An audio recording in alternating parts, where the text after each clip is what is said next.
C'est l'histoire d'une fille qu'on a arrachée à la poussière pour la plonger dans le luxe, et d'une vérité qu'aucune richesse n'a réussi à effacer.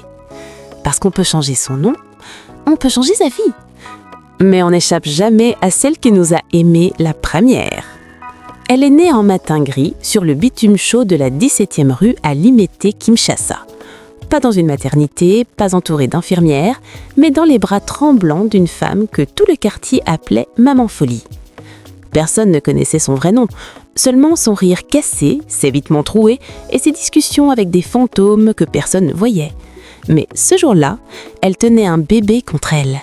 Un bébé aux yeux immenses, calmes, presque trop sage pour ce monde. Pendant des mois, la 17e rue devint un berceau. Les voisins donnaient un peu de lait, un peu de pain, mais Maman Folie, elle, ne savait jamais quel jour on était. Elle disait juste « c'est ma lumière, c'est ma liéba ». Jusqu'au jour où tout changea. Une femme riche, élégante, parfumée à l'Europe, passa dans la rue. Elle vit le bébé, sale, fragile, mais beau comme une promesse, et son cœur se serra. Les démarches furent rapides, très rapides, trop rapides. Dans un pays où l'argent parle plus vite que la justice, Maman Folie ne comprit même pas qu'on lui arrachait son enfant. On lui donna quelques billets. Elle sourit, croyant qu'on récompensait son dos bébé. Et Liema devint Lina, fille adoptive d'une famille si riche qu'elle ne touchait même plus la poussière du sol. Elle grandit dans le luxe, des écoles privées, des langues étrangères, des anniversaires en forme de château, et bien sûr, on lui raconta une belle histoire. Ta mère nous a confié volontairement. Tu viens d'une famille qui n'avait simplement pas les moyens. Mais un jour, la vérité frappa à sa porte. C'était une vieille dame du quartier. Elle avait reconnu Lina sur une affiche d'un événement caritatif. Elle la regarda avec des yeux humides. « Toi, tu es la fille de la 17e, la fille de Maman Folie. » Lina sentit son monde se fissurer.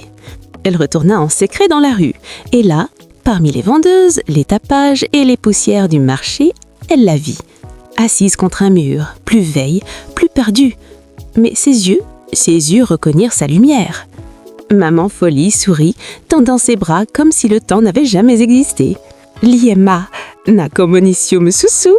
Liema, je te vois encore. » Mais Lina recula. L'odeur, la honte, la peur du regard des autres. Elle tourna le dos. Elle renia. Elle s'enfuit. Et c'est ce jour-là que tout changea.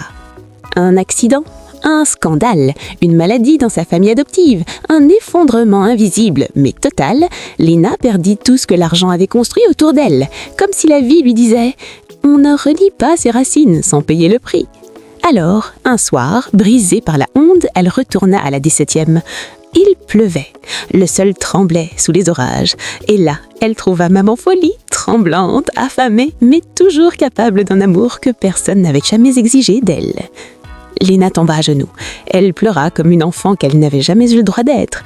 Et Maman Folie, avec sa folie, ses blessures, ses démons, posa sa main sur la tête de sa fille et murmura « Boka, ezonga konase, mais mono azo akanamuntema, tu étais toujours à moi. » Ce jour-là, Lina comprit que la richesse ne se mesure pas à l'argent.